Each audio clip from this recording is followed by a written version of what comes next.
आता आपण मेडिटेशन बद्दल बोलतोय.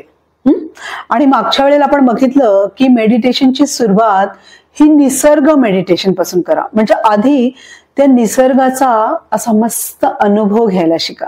आता अजूनही ज्यांनी सुरू केलं नसेल ना, त्यांना मी म्हणते की नक्कीच हे मेडिटेशन सुरू करा. हे काही फॅड वगैरे नाहीये. हे का आवश्यक आहे मी तुम्हाला सांगते. आता आपण दिवसभर इतकी कामं करतो, इतकी धावपळ, इतकी दमछाक, आणि त्याच्यामध्ये मग काय त्रागा, चिडचिड, वैताग हे होतच असतं. आणि ह्या सगळ्याचा ना आपल्या आरोग्यावर पहिला परिणाम होत असतो. आता आणखीन एक गोष्ट, झोपे व्यतिरिक्त आपण दिवसभरामध्ये एकदा तरी डोळे बंद करून असे शांतपणे बसतो का? अजिबात नाही.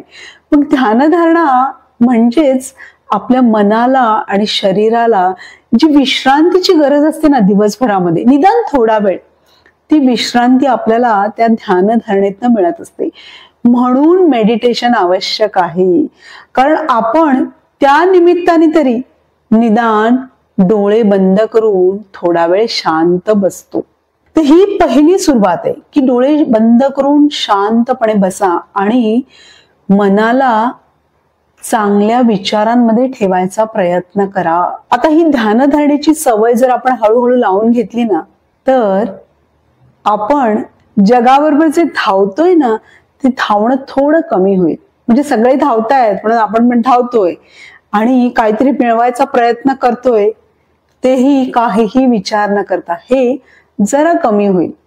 म्हणजे आपण ध्यानधारणा करायला लागलो ना की आपण स्वतःकडे आणि एकूणच आपल्या आयुष्याकडे थोडा वेळ का होईना एका तटस्थ दृष्टिकोनातनं बघायला लागतो.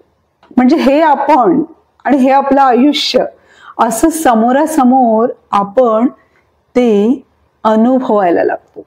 आणि रोज जर नियमाने तुम्ही सकाळ संध्याकाळ 10-10 मिनिटं जर ध्यानधारणा करायला लागलात ना, तर हळूहळू तुमच्या लक्षात येईल की आपल्या विचारांमधला जो गोंधळ आहे ना, तो कमी कमी होतोय. आपण आपल्याला हवे ते विचारच फक्त आपल्या मनात ठेवतो आणि नको ते विचार आपण बाहेर टाकून देतो. जसं की मी उदाहरण देते, एखादं तुमचं कपड्यांनी भरलेलं कपाट आहे. बरीच वर्ष तुम्ही ते आवरलंच नाही, रोज आपले तुम्ही त्याच्यामध्ये कपडे कोंबताय. पण एका भल्या पहाटे तुम्ही ठरवलं की आता हे कपाट व्यवस्थित आवरायचं.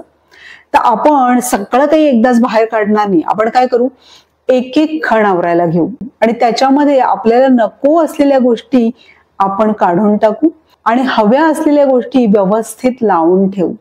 त्यामुळे मनाला किती समाधान होईल.